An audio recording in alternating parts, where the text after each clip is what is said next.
Three former Labour MPs charged with criminal offences in relation to abuses of parliamentary expenses have won the right to have their legal fees paid by the taxpayer. The former MPs were granted legal aid by administrators at Southwark Crown Court. The Conservative leader, David Cameron, said the decision was an outrage, but tonight Labour has accused him of hypocrisy. Our political correspondent, Richa Chakrabarti, has the story.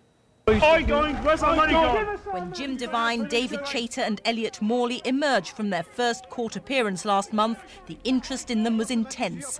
The three men were all accused of making dishonest expenses claims relating to mortgage applications, rent and invoices for cleaning and IT. Today it's emerged that the taxpayer will be picking up their legal bill.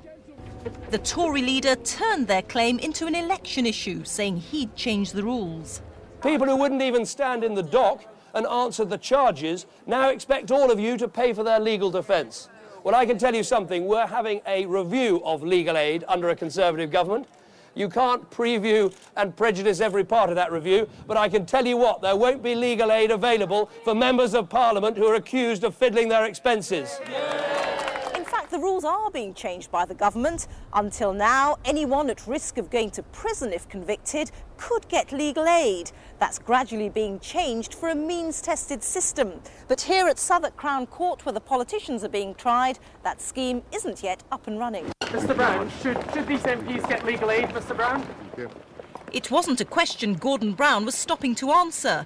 The former MP's legal aid claim, bang in the middle of an election campaign, is just embarrassing. But the Justice Secretary went on the offensive, accusing the Tories of hypocrisy.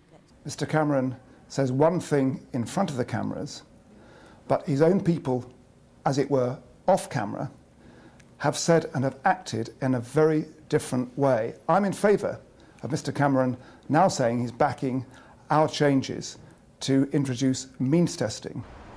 The Tories deny opposing means testing, but with the Liberal Democrats adding their voices to criticism of the government, the expenses affair has suddenly erupted again.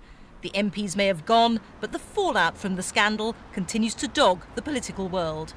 Richa Chakrabarti, BBC News, Westminster. 9 people are now known to have died in a train